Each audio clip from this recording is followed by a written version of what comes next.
नक्साको बारे पहिले नै हामीले कुरा गरिसकेका थियौँ र नक्साबारे समग्रमा चर्चा भएको छ र यो विषयमा प्रदीप चकलेट हामीले मलाई लाग्छ केही प्राविधिक तयारी त गर्नुपर्ने नै हुँदो रहेछ। हामीले पनि गर्नुपर्छ, चीनले पनि गर्नुपर्छ। चिनिया सरकारको चाहिँ विभिन्न सहरबाट सीधा उडान नेपालमा भर्ने बारेमा सैद्धान्तिक सहमति छ। अब प्राविधिक तयारी गरेर सकेसम्म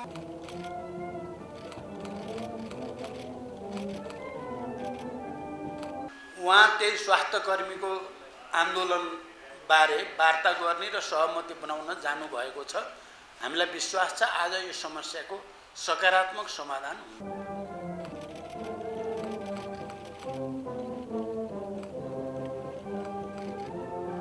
सबभन्दा पहिला त मान्य उपप्रधानमन्त्रीज्यूलाई धन्यवाद भन्न चाहन्छु।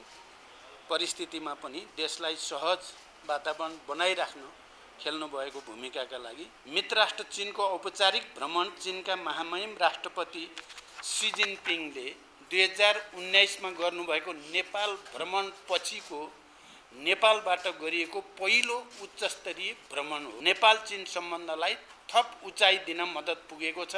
गरिबी निवारण र आर्थिक समृद्धिको क्षेत्रमा हासिल गरिएको अद्वितीय सफलताको सन्दर्भमा चीनसँगको व्यापार लगानी अन्तर्देशीय मैले राखेको धारणाप्रति महामहिम राष्ट्रपतिले चीनको पूर्ण समर्थन रहने जनाउनु भएको छ। पोखरा अन्तर्राष्ट्रिय विमानस्थलमा चीनबाट सोझै हवाई उडान गर्ने र दुई देशको उड्डयन निकायहरूबीच सहकार्य गर्न प्रोत्साहन गर्ने बारेमा सकारात्मक छलफल हुनुको साथै असल मित्रका रूपमा दुई देशबीच भएका समझदारी सो अवसरमा 19 तोपको सलामी सहित चिनिया थलसेना, नौसेना र हवाई सेनाका टुकडीले नेपाल र चीनको राष्ट्रिय गान सहित विकट गाउँहरूमा चीन तर्फबाट प्रसारण लाइन निर्माण, नेपाल र चीनको सिमानामा रहेको भूभागमा केन्द्रीय विद्युत प्रसारण प्रणालीबाट विद्युतको पहुँच पुर्याउन नेपालको आवश्यकता अनुसार चिनिया पक्षले अरनिको राजमार्ग मर्मत परियोजनाको चौथो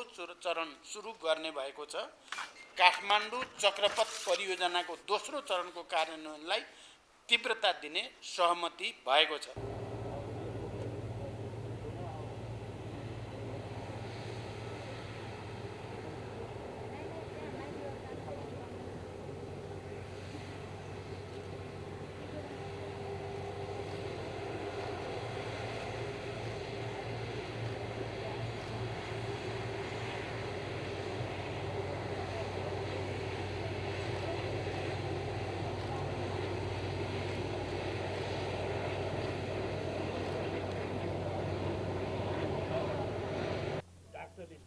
त्यही मान्नु पर्यो।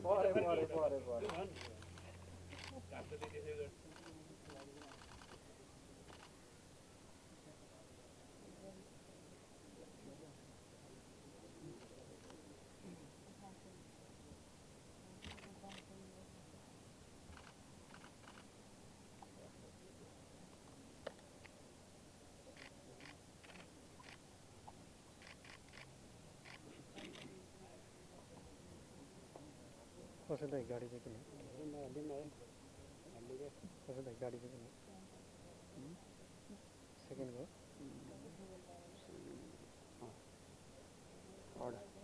पछाडि दुईटा गाडीको बिचको दुईटा स्कर्पियोको बिचको होला त्यो पुलिसको भन्दा बिचको होइन हजुर होइन त्यो स्कर्पियोको बिचको हो कि 5 नम्बर गाडी होला हैन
प्रदीप चॉकलेट चॉकलेट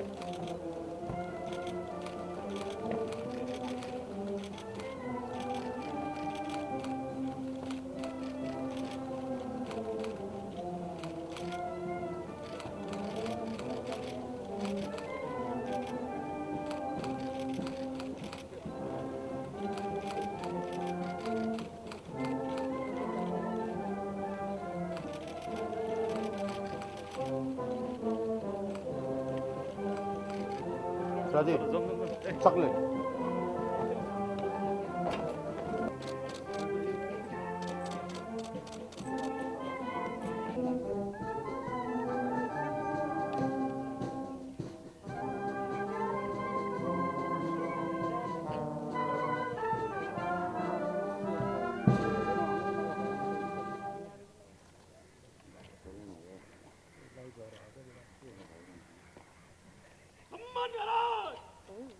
प्रधानमंत्री सलामे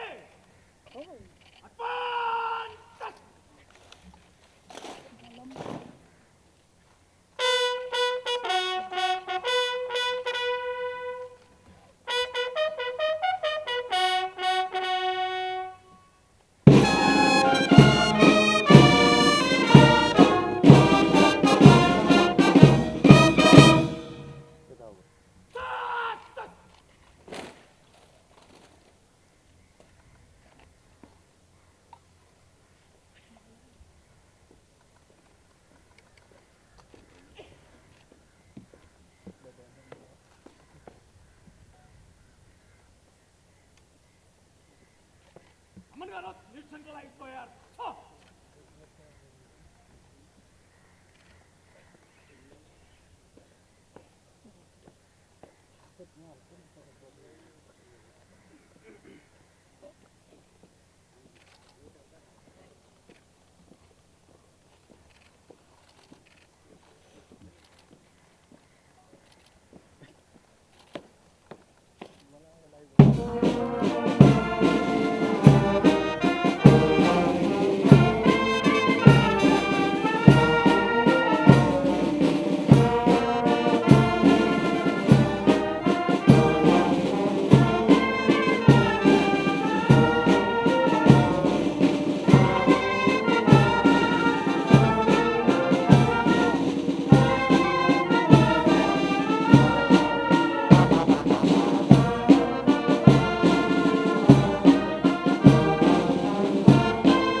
Mangarot प्रधानमंत्री सलामे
मान्य उपप्रधानमन्त्रीजी, मान्य मन्त्रीजीहरू, भ्रमण दलमा रहनुभएका सबै प्रतिनिधि साथीहरू, सबभन्दा पहिला त मान्य उपप्रधानमन्त्रीजीलाई धन्यवाद भन्न चाहन्छु।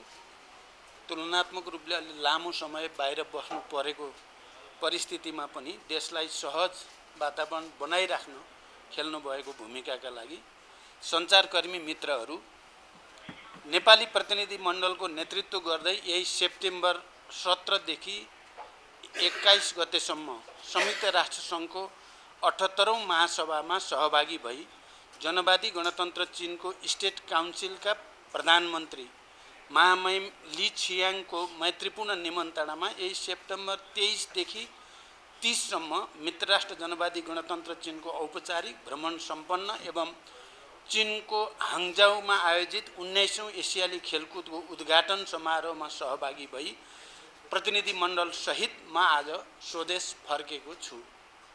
यो भ्रमण तथा कार्यक्रमका सम्बन्धमा न्युयोर्क स्थित नेपाली नियोग एवं चीन स्थित नेपाली दूतावास तथा लासा र छेन्दुमा रहेका महावाणिज्य दूतावासहरूबाट जारी गरिएका प्रेस विज्ञप्तिहरू तथा भ्रमण टोलीमा रहनुभएका सञ्चारकर्मीहरूबाट प्रेषित समाचारहरूबाट यहाँहरूले विस्तृत जानकारी प्राप्त गरि नै रहनु भएको छ।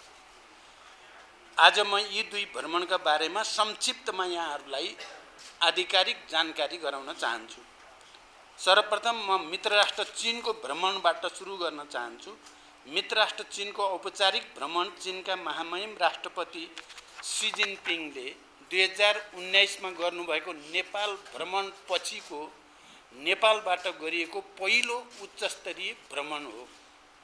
कोभिड-19 महामारीका कारण लामो समयदेखि उच्चस्तरका भ्रमणहरू नभइरहेको सन्दर्भमा मेरो र प्रतिनिधि मण्डलको भ्रमणले नेपाल र चीन बीच आपसी विश्वासको वातावरणलाई थप सुदृढ गर्दै दुवै देशबीच रहिआएको ऐतिहासिक सम्बन्धको समग्र पक्षलाई थप प्रगाढ बनाउन महत्त्वपूर्ण भूमिका खेलेको विश्वास हामीले लिएका छौँ। यस भ्रमणका दौरान चीनका महामहिम राष्ट्रपति तथा प्रधानमन्त्रीसँग सारभूत पक्षमा भएको छलफलबाट नेपाल चीन सम्बन्धलाई थप उचाइ दिन मद्दत पुगेको छ।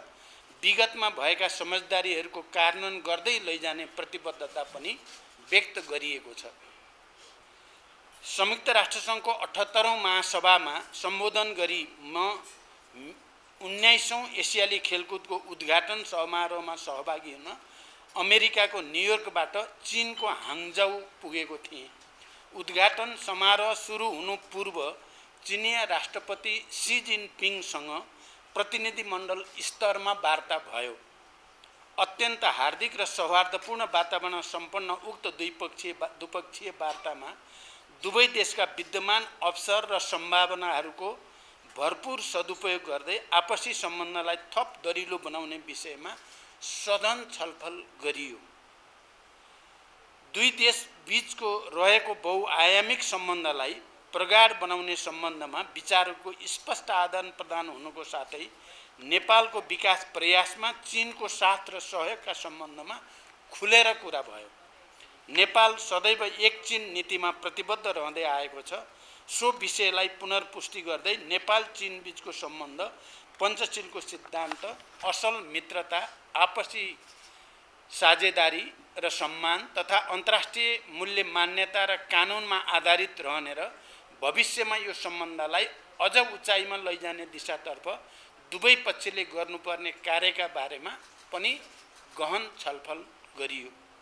सन् 2026 सम्ममा नेपाल अति कम विकसित देशहरूको सूचीबाट विकासशील राष्ट्रमा स्तरोन्नति हुने सन्दर्भमा चीनले गरिबी निवारण र आर्थिक समृद्धिको क्षेत्रमा हासिल गरिएको अद्वितीय सफलताको सन्दर्भमा चीनसँगको व्यापार, लगानी, अन्तर्देशीय यातायात सञ्जाल र आर्थिक सामाजिक साझेदारी वृद्धि गर्दै लैजाने दिशातर्फ हाम्रो सम्बन्ध केन्द्रित रहनुपर्ने मैले राखेको धारणाप्रति महामहिम राष्ट्रपतिले चीनको पूर्ण समर्थन रहने जनाउनु भएको छ।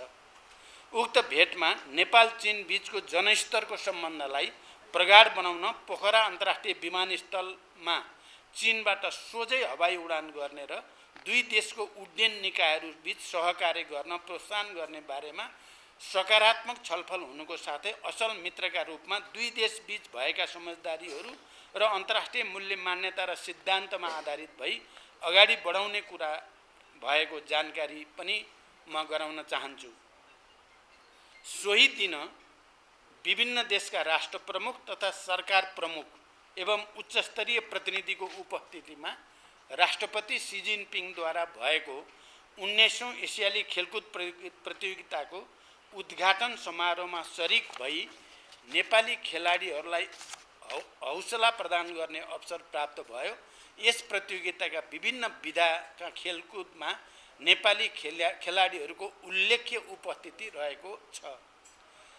सेप्टेम्बर 24 का दिन चीनको राजधानी बेइजिङमा नेपाली राजदूतावास बेइजिङको समन्वय तथा नेपाल उद्योग वाणिज्य महासंघ र चीनको अन्तर्राष्ट्रिय व्यापार प्रवर्धन परिषद CCPIT को संयुक्त आयोजनामा भएको नेपाल चीन व्यापार सम्मेलनलाई सम्बोधन गर्दै नेपालमा लगानीको उपयुक्त वातावरण रहेकोले नेपालमा प्राथमिकताका क्षेत्रमा लगानी गर्न चिनिया निजी लगानीकर्ताहरूलाई आह्वान गरेको छु।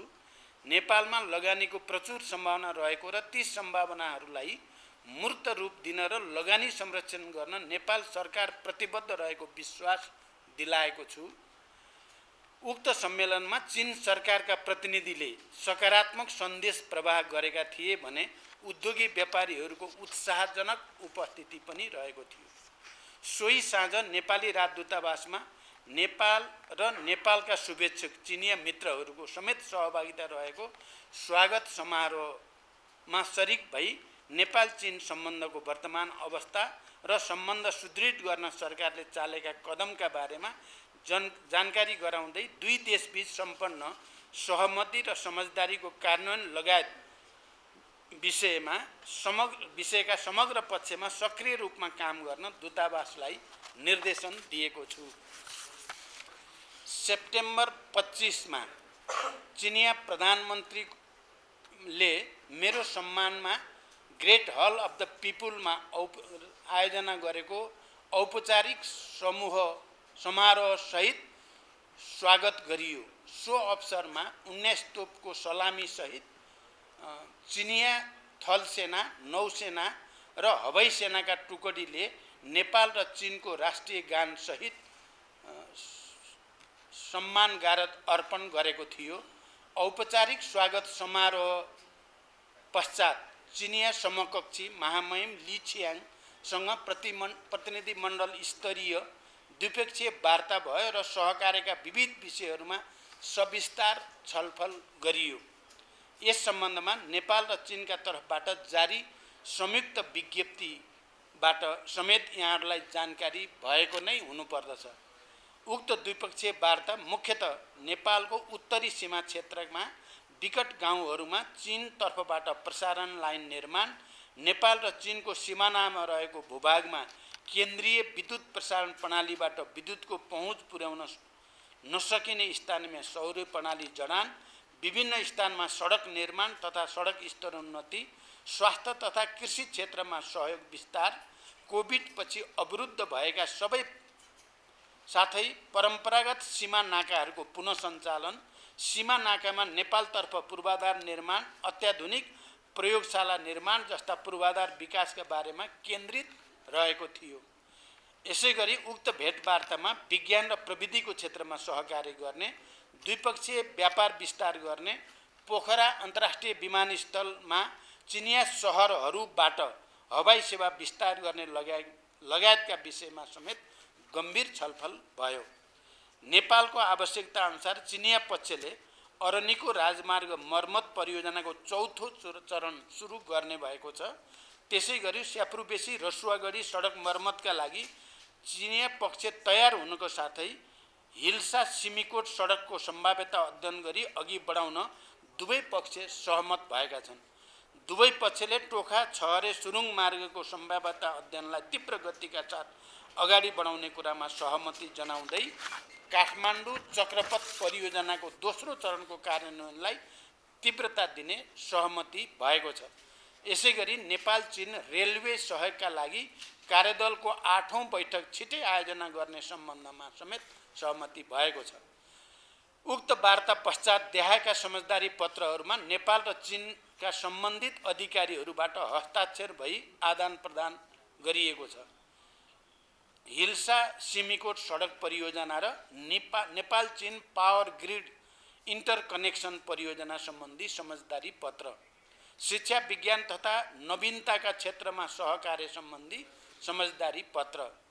3 नेपालको राष्ट्रिय योजना आयोग र जनवादी गणतन्त्र चीनको राष्ट्रिय विकास तथा सुधार आयोग बीच सहकार्य सम्बन्धी समझदारी पत्र। कृषि, पशुपन्छी तथा मत्स्य पालनका क्षेत्रमा सहकार्य सम्बन्धी समझदारी पत्र। शास्त्रीय महत्त्वका पुस्तकहरूको अनुवाद र प्रकाशन सम्बन्धी समझदारी पत्र। हरित तथा न्यून कार्बन विकासका क्षेत्रमा सहकार्य सम्बन्धी समझदारी पत्र। डिजिटल अर्थतन्त्रका क्षेत्रमा सहकार्य गर्ने सम्बन्धी समझदारी पत्र। नेपाल चीन व्यापार तथा भुक्तानी सम्बन्धी सहमतिको समीक्षा तथा परिवर्तनका लागि संयुक्त कार्यदल गठन सम्बन्धी समझदारी पत्र। वनस्पतिमा आधारित औषधिजन्य सामग्री नेपालबाट चीनमा निर्यात गर्ने सम्बन्धमा बिरुवा स्वास्थ्य फाइटोसेनेटरी शर्त सम्बन्धी प्रावधान समितिको प्रोटोकल।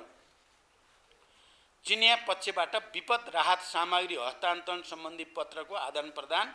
चिनिया सरकारबाट उपलब्ध गराइएका विभिन्न सामग्री हस्तान्तरण सम्बन्धी प्रमाणपत्र। नेपाली सरकारी कर्मचारीहरूलाई तालिम प्रदान गर्ने सम्बन्धी पत्रको आदान प्रदान। यसरी 12वटा समझदारी पत्रमा हस्ताक्षर भएको छ। 14 नेपाल र चीन बीच परम्परागत नाकाका अतिरिक्त अन्तर्राष्ट्रिय व्यापार नाकाहरू सुचारू गर्ने सम्बन्धमा चिनिया सरकारले औपचारिक जानकारी गराइसकेको छ। मुस्ताङको कोरला नाका खोल्नुका साथै किमाथाङ्का र ओलाङचुङ गोला नाका पनि चाँडै सञ्चालनमा ल्याउने कुराकानी भएका छन्। मुस्ताङको कोरला नाकामा पूर्वाधार निर्माणका लागि चिनिया पक्षले सहयोग प्रदान गर्ने समेत कुराकानी गरिएको छ। तिब्बत र नेपाललाई रेल, सडक, हवाई सेवा, विद्युत प्रसारण लाइन, सूचना मार्ग सबै क्षेत्रबाट जोडेर trans Himalayan multi dimensional connectivity नेटवर्कको अवधारणालाई व्यवहारमा उतार्ने विषयमा छलफल भएका छन् र लासाबाट काठमाडौँ हवाई सेवा पुनः सुचारू गर्न समेत मैले अनुरोध गरेको छु। सेप्टेम्बर 25 को बिहान चीनको राष्ट्रिय जनकाङ्ग्रेसका अध्यक्ष महामहिम झाओ लेजीसँग भएको भेटवार्तामा अध्यक्ष झाओ लेजीले नेपाल र चीनको सम्बन्धलाई प्रगाढ बनाउँदै लैजान राष्ट्रिय जनकाङ्ग्रेसले पनि महत्त्वपूर्ण भूमिका खेल्ने कुरा बताउनु भयो। मेरो तर्फबाट दुई देशको संसद बीच कानुन निर्माणको अभ्यास र अनुभव आदान प्रदानबाट दुवै देश लाभान्वित हुने कुरा राखिएको छ। सेप्टेम्बर 26 मा चीनले गरेको कृषि क्रान्तिको नमुना हेर्न चोङकिङ एकाडेमी अफ एग्रिकल्चर साइन्स को भ्रमण गर्नुको साथै चीनले छोटो समयमा 80 करोड जनतालाई गरिबीबाट मुक्त गर्न गरेका कार्यहरूका बारेमा हामीले जानकारी लियौं र सो अवसरमा कृषि र औद्योगिक विकासका लागि नेपालले चीनबाट सिक्नुपर्ने विषयहरू धेरै रहेको हामीले महसुस गर्यौं। छोङछिङमा त्यहाँका पार्टी सेक्रेटरी तथा पोलिट ब्युरो सदस्य युएन जियाजुन सँगको भेटघाटमा कृषिका साथै औद्योगिक विकास, पर्यटन र सूचना प्रविधि जस्ता क्षेत्रमा सहयोग बढाउने कुराकानी भएको छ। छोङछिङको भ्रमणपछि म सेप्टेम्बर 27 का दिन जनवादी गणतन्त्र चीनको तिब्बत स्वशासित क्षेत्रको राजधानी लासा हामी पुग्यौं। तिब्बत भ्रमणको महत्त्व यहाँहरूले बुझ्नु भएकै छ। नेपाल र चीन बीच सीमा जोडिएको एकमात्र प्रान्त तिब्बत रहेको, नेपालको चीनसँगको व्यापारको प्रवेश बिन्दु तिब्बत रहेको र चीनले नेपाललाई गर्ने सहयोगका केही कार्यक्रमहरू तिब्बत मार्फत कार्यान्वयन हुने गरेको र परम्परादेखि नै नेपाल र तिब्बत बीच व्यापार तथा जनस्तरको सम्बन्ध कायम रहेको परिप्रेक्ष्य र पछिल्ला दिनहरूमा नेपालको तर्फबाट राष्ट्र तथा सरकार प्रमुखहरूले तिब्बतको भ्रमण गर्ने परम्परा रहेको श्रृङ्खलाको पृष्ठभूमिमा मेरो र प्रतिनिधि मण्डलको लासा भ्रमण भएको हो। सो अवसरमा लासा स्थित नेपालको महावाणिज्य दूतावासले आयोजना गरेको स्वागत कार्यक्रममा भाग लिनुको साथै त्यहाँ स्थित नेपालीहरूको संस्था नेपाली दुःख निवारण संस्थाको प्रतिनिधि मण्डलसँग पनि भेटघाट भयो। उक्त भ्रमणका अवसरमा नेपालको राष्ट्रिय हितलाई केन्द्रमा राखेर जिम्मेवारी बोधका साथ काम गर्न महावाणिज्य दूत र त्यहाँका कर्मचारीलाई निर्देशन दिएको छु। लासामा रहँदा चिनिया कम्युनिस्ट पार्टीको तिब्बत अटोनोमस रिजनका पार्टी सचिव वाङ जुङझेङसँग पनि वार्तालाप भयो। तिब्बतले विगत केही समयदेखि गरिरहेको तीव्र आर्थिक विकासबाट नेपालले पनि धेरै सिक्न सक्ने लाभ लिन सक्ने देखिएकोले तिब्बत र नेपाल बीच इतिहासदेखि रहिआएको सम्बन्धलाई आगामी दिनमा घनीभूत बनाउँदै लैजाने विषयमा सकारात्मक छलफल भयो। तिब्बतका अधिकारीहरूले मेरो भ्रमणका अवसरमा नेपाल र चीनबाट संयुक्त रूपमा जारी भएको विज्ञप्तिमा उल्लेखित विषयलाई कार्यान्वयन गर्ने प्रतिबद्धता समेत व्यक्त गरेका छन्। त्यसैगरी छेन्दु हुँदै नेपाल फर्कने क्रममा सेप्टेम्बर 29 मा सिचुवान प्रान्तका चिनिया कम्युनिस्ट पार्टीका सचिव वाङ हुईसँग छलफल भयो। छलफलका क्रममा दुई देशबीच व्यापार, लगानी, पर्यटन, कृषि क्षेत्रमा सहकार्यका कुरा भए। चिनिया हवाई कम्पनीको छेन्दुबाट काठमाडौँ सिधा हवाई सेवा उपलब्ध भइरहेको सन्दर्भमा छेन्दु र अन्य सहरबाट पोखरा अन्तर्राष्ट्रिय विमानस्थलमा पनि हवाई सेवा विस्तार गर्नेतर्फ सहयोगको अनुरोध गरिएको छ। यी विषयहरूमा पार्टी सचिव सकारात्मक हुँदै मेरो भ्रमणका अवसरमा नेपाल र चीनले संयुक्त रूपमा जारी गरेको विज्ञप्तिलाई कार्यान्वयन गर्ने प्रतिबद्धता पनि उहाँले जनाउनु भएको छ। अब म संयुक्त राष्ट्रसङ्घको चालु 78औं महासभामा नेपालको सहभागिताका सम्बन्धमा केही कुरा राख्न चाहन्छु। महासभाको उच्च सत्रको जेनरल डिबेटमा असोजमा सेप्टेम्बर 21 मा मैले नेपालको तर्फबाट सम्बोधन गरेँ। यस सम्मेलनमा मैले प्रमुख रूपमा नेपालको शान्ति प्रक्रिया र त्यसलाई ठोस निष्कर्षमा पुर्याउन अन्तर्राष्ट्रिय समुदायको सहयोग, जलवायु परिवर्तन तथा यसले गर्दा नेपाल लगायत अल्पविकसित देशहरूमा पारेका प्रभाव तथा त्यसको निराकरणका उपायहरू, हिमाली राष्ट्रहरूका समस्या, दिगो विकासका लक्ष्यहरूको प्राप्तिमा अल्पविकसित राष्ट्रहरूका समस्या प्रस्तुत गर्दै ती समस्या समाधानमा साधन स्रोतको व्यवस्थापनका लागि विश्व समुदायको गम्भीर रूपले ध्यानाकर्षण गरिएको छ। सम्बोधनमा मैले संयुक्त राष्ट्रसङ्घको बडापत्रमा निहित सिद्धान्त र उद्देश्यप्रति नेपालको अटुट प्रतिबद्धता दोहोर्याउँदै विश्व शान्ति, सद्भाव तथा विकासका क्षेत्रमा सो संस्थाको भूमिकालाई अझ सशक्त बनाउनु पर्ने धारणा राखेको छु। बहुपक्षीयता मल्टिल्याटरलिजमप्रति नेपालको पूर्ण प्रतिबद्धता व्यक्त गर्दै संयुक्त राष्ट्रसङ्घको समयानुकूल सुधार तथा पुनर्संरचनामा जोड दिइएको छ। अति कम विकसित तथा भूपरिवेष्टित राष्ट्रका समस्याहरूप्रति विश्वको ध्यानाकर्षण गराउँदै ती राष्ट्रहरूको विकासका लागि अन्तर्राष्ट्रिय सहयोग, प्रविधि हस्तान्तरण र लगानीका माध्यमबाट गरिबी तथा असमानता हटाउँदै जानुपर्ने विषयमा विशेष जोड दिएको छु। त्यसैगरी समकालीन विश्वका प्रमुख मुद्दाहरू मानवाधिकार, आतंकवाद तथा निशस्त्रीकरण बारे नेपालको दृष्टिकोण पनि प्रष्ट शब्दमा प्रस्तुत गरिएको छ। सेप्टेम्बर 18 मा आयोजित दिगो विकास सम्बन्धी शिखर सम्मेलनलाई अति कम विकसित राष्ट्रहरूको समूहको अध्यक्षको हैसियतमा सम्बोधन गरेँ। सो सम्बोधनमा नेपाल लगायत अति कम विकसित राष्ट्रहरूले दिगो विकासका लक्ष्यहरूको प्राप्तिमा भोगेका समस्याहरू, त्यसको समाधानका लागि दोहा कार्ययोजनालाई मूर्त रूप दिन र विकास साझेदारहरूबाट स्रोत साधन र प्राविधिक सहयोग उपलब्ध हुनुपर्ने कुरामा मैले विशेष जोड दिएको छु। सेप्टेम्बर 19 को साँझ संयुक्त राज्य अमेरिकाका राष्ट्रपति महामहिम जो बाइडेनले आयोजना गर्नुभएको जलपान कार्यक्रमका अवसरमा अमेरिकी राष्ट्रपतिसँग नेपाल र अमेरिका बीचको सम्बन्धको विषयमा संक्षिप्त कुराकानी भयो।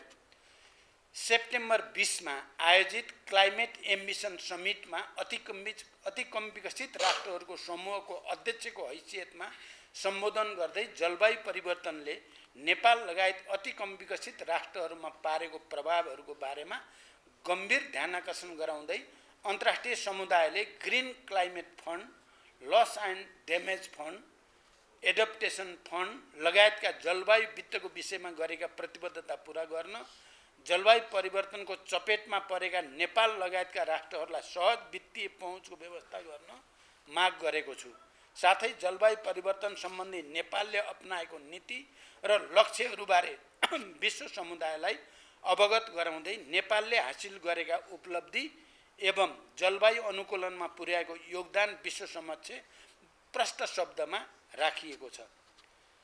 सेप्टेम्बर 20 मै आयोजना गरिएको high level meeting on pandemic prevention, preparedness and रेस्पोन्सलाई सम्बोधन गर्दै महामारीपछि देशहरूको आर्थिक पुनरुत्थान असमान ढङ्गले भइरहेको र गरिब देशहरू झन कठिनाइमा परेको जनाउँदै महामारी नियन्त्रण तथा रोकथामका लागि नेपालले गरेका प्रयास र सो सम्बन्धमा अन्तर्राष्ट्रिय समुदायको साथ सहयोग आवश्यकता भएको कुरा गम्भीर रूपले ध्यानाकर्षण गराइएको छ।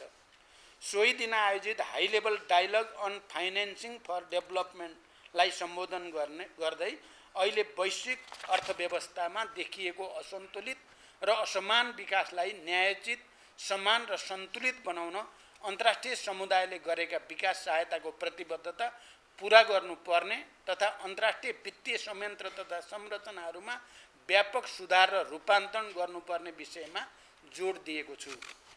सेप्टेम्बर 21 मा आयोजित high level meeting on universal health कभरेजमा सम्बोधन गर्दै नवप्रवर्धनशील तथा आधुनिक स्वास्थ्य पूर्वाधार नेपालको उच्च प्राथमिकतामा रहेको र स्वास्थ्य उपचारमा लगानी बढाउँदै स्वास्थ्य बीमा कार्यक्रमलाई विस्तार गर्न नेपाललाई अन्तर्राष्ट्रिय सहयोगको आवश्यकता रहेको विषय पनि स्पष्ट रूपमा राखेको छु।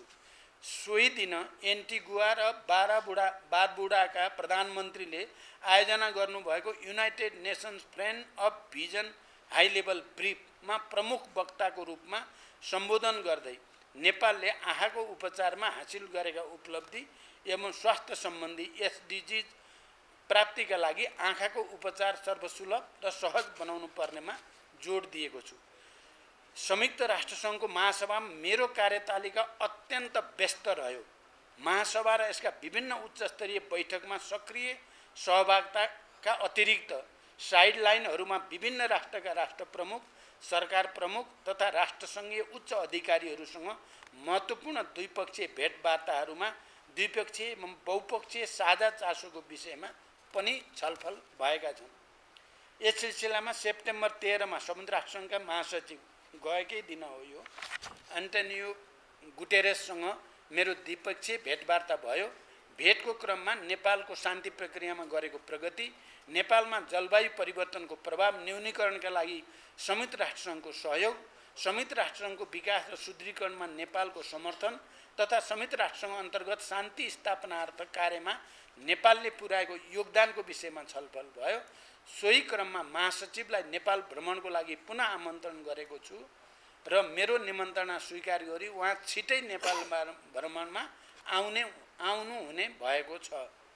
यसै सिलसिलामा श्रीलङ्काका राष्ट्रपति महामहिम रनिल विक्रमसिंघे, दक्षिण कोरियाका राष्ट्रपति महामहिम युन सुक युल, नर्वेका प्रधानमन्त्री महामहिम जोनास घर स्टोर, विश्व स्वास्थ्य सङ्गठनका महानिर्देशक डाक्टर टेड्रोस अधानोम, भूपरिवेष्टित मुलुक, अति कम विकसित मुलुक र साना टापु मुलुकहरूका लागि संयुक्त राष्ट्रसङ्घीय कार्यालयका उपमहासचिव श्री रबाब फतिमासँग द्विपक्षीय भेटघाट र आपसी हितका विषयमा विस्तारपूर्वक कुराकानी भएका छन्।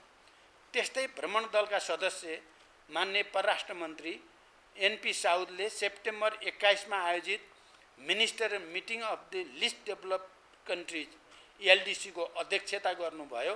त्यसै गरी उहाँले ministerial meeting of the landlocked developing countries preparatory ministerial meeting on the summit of future ministerial मिटिङमा अफ एसियन कोअपरेसन डायलगमा सहभागी भई त्यहाँ सम्बोधन गर्नुभयो।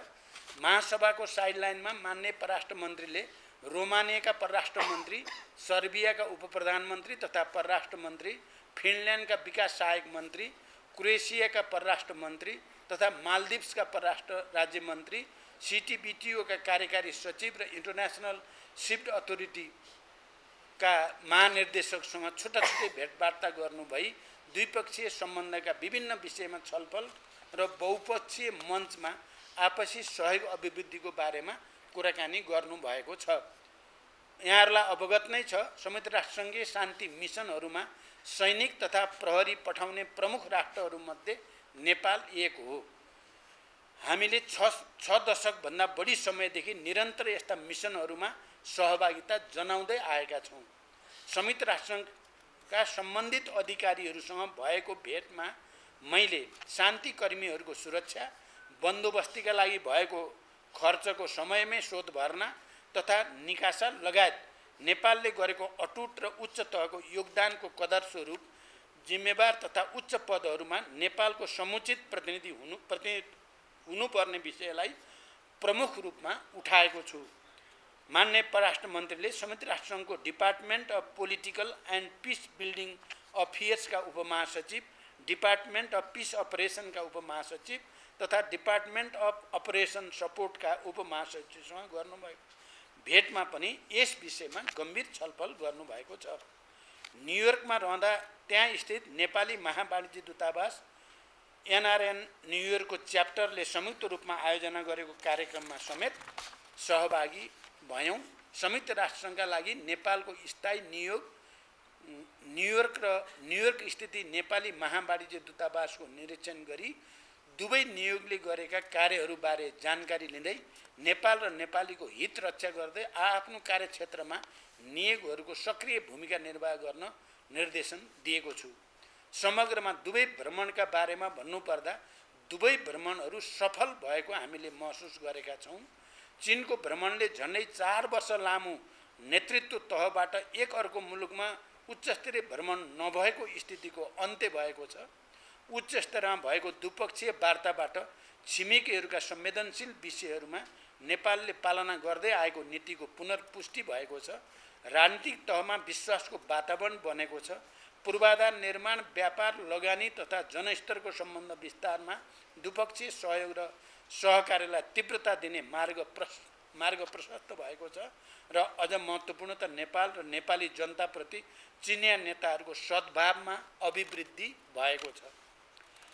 त्यसैगरी संयुक्त राष्ट्रसङ्घको महासभामा प्रधानमन्त्री स्तरमा भएको सहभागिताबाट नेपालको शान्ति प्रक्रियालाई निष्कर्षमा पुर्याउन संयुक्त राष्ट्रसङ्घ र अन्तर्राष्ट्रिय समुदायको सद्भाव हासिल गर्ने, नेपालमा द्वन्द्वबाट शान्तितर्फ रूपान्तरणको सफल उदाहरणलाई अन्तर्राष्ट्रिय समुदायले उचित मान्यता दिनुपर्ने, दिगो विकासका लक्ष्यहरूको कार्यान्वयन तथा जलवायु परिवर्तनका प्रभावहरूबारे नेपाल लगायत अति कम विकसित मुलुकहरूका चुनौती र तिनको सम्बोधनका लागि विश्व समुदायको ध्यान आकर्षण गराउने विषयमा नेपाललाई यसपटक देखिने गरी प्रस्तुत गर्न सफलता मिलेको छ। अन्त्यमा संयुक्त राष्ट्रसङ्घको 78औं महासभामा नेपालको सहभागिता तथा म र मेरो प्रतिनिधि मण्डलबाट भएको छिमेकी मित्र राष्ट्र चीनको औपचारिक भ्रमणका विषयमा निरन्तर सूचना तथा समाचार सम्प्रेषित गर्नुहुने सम्पूर्ण पत्रकार मित्रहरू एवं सञ्चार माध्यमहरूलाई हार्दिक धन्यवाद भन्न चाहन्छु। धन्यवाद।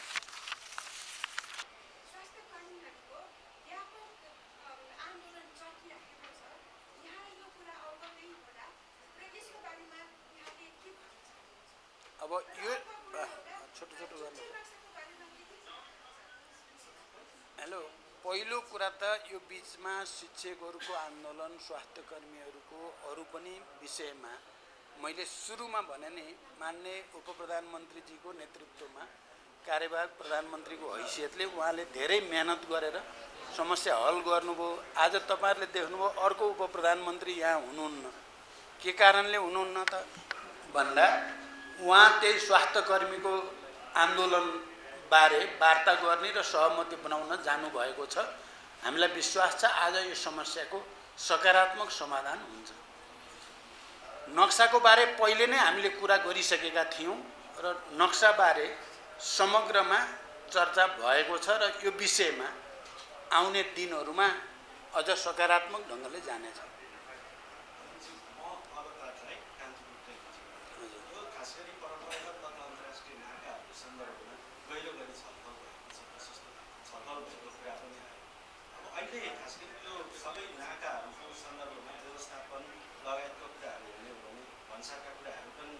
यो विषयमा जस्तै यसलाई व्यवस्थापन गर्ने विषयमा कसरी छलफल भयो? यदि यसलाई सबैलाई प्रशस्त ढङ्गले खोलेर जाने हो त यी नाकाहरू चाहिँ गैर कानुनी ढङ्गले को नाका पनि बन्न सक्छ।